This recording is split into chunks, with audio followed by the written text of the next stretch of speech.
Today's reading is for friend and supporter Britton Hall, who's asked me to read an excerpt from Cormac McCarthy's All the Pretty Horses, page 59 through 60. 5 nights later, asleep in the bunk in the barn, there was a tap at the door. He sat up.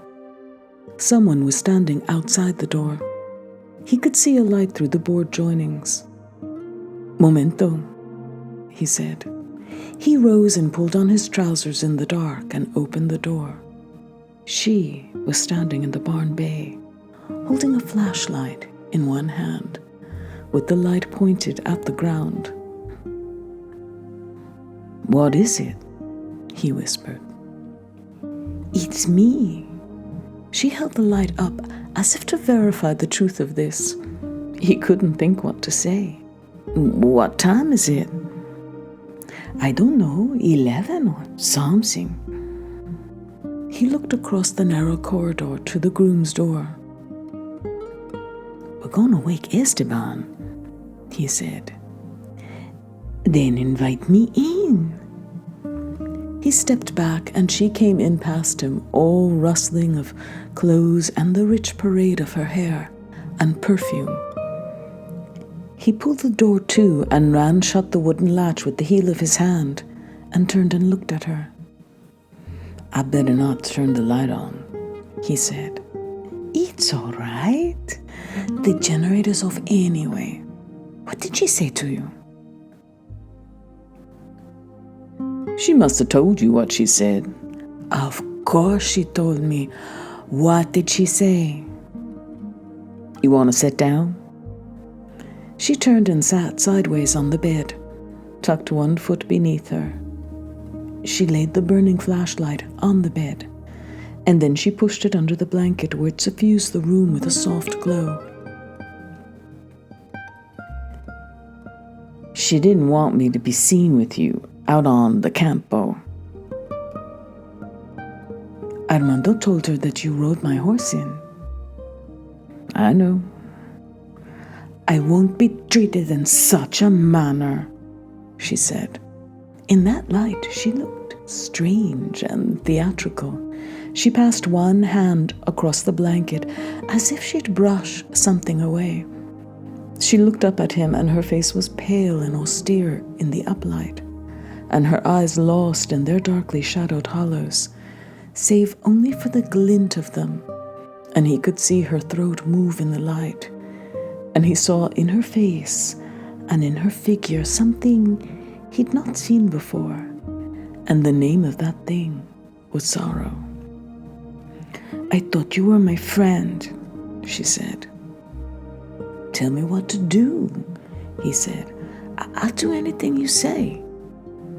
The night damp laid the dust going up the Ciénaga road, and they rode the horses side by side at a walk, sitting the animals bareback and riding with hackamores, leading the horses by hand out through the gate into the road, and mounting up and riding the horses side by side up the Ciénaga road with the moon in the west and some dogs barking over toward the shearing sheds, and the greyhounds answering back from their pens, and him closing the gate and turning and holding his cupped hands for her to step into, and lifting her onto the black horse's naked back, and then untying the stallion from the gate and stepping once onto the gate slat and mounting up all in one motion, and turning the horse and them riding side by side up the Ciénaga road with the moon to the west like a moon of white linen hung from wires, and some dogs barking. They'd be gone sometimes till near daybreak, and he'd put the stallion up and go to the house for his breakfast, and an hour later meet Antonio back at the stable and walk up past the Gerente's house to the trap where the mare stood waiting. They'd ride at night up along the western mesa, 2 hours from the ranch, and sometimes he'd build a fire, and they could see the gas lights at the hacienda gates far below them, floating in a pool of black, and sometimes the lights seemed to move as if the world down there turned on some other center, and they saw stars fall to the earth by the hundreds. And she told him stories of her father's family and of Mexico. Going back, they'd walk the horses into the lake, and the horses would stand and drink with the water at their chests, and the stars in the lake bobbed and tilted where they drank. And if it rained in the mountains, the air would be close and the night more warm. And one night he left her and rode down along the edge of the land, through the sage and willow, and slid from the horse's back, and pulled off his boots and his clothes, and walked out into the lake, where the moon slid away before him, and ducks gabbled out there in the dark. The water was black and warm, and he turned in the lake and spread his arms in the water, and the water was so dark and so silky, and he watched across the still black surface to where she stood on the shore with the horse, and he watched where she stepped from her pooled clothing, so pale, like a chrysalis emerging, and walked into the water. She paused midway to look back, standing there, trembling in the water, and not from the cold, for there was none. Do not speak to her. Do not call.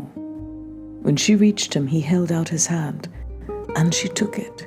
She was so pale in the lake, she seemed to be burning, like foxfire in a darkened wood that burned cold, like the moon that burned cold, her black hair floating on the water about her, falling and floating on the water. She put her other arm around his shoulder and looked toward the moon in the west. Do not speak to her. Do not call. And then she turned her face up to him, sweeter for the larceny of time and flesh, sweeter for the betrayal. Nesting cranes that stood single-footed among the cane on the south shore had pulled their slender beaks from their wing pits to watch. "Me quieres?" she said. "Yes," he said. He said her name. "God, yes," he said.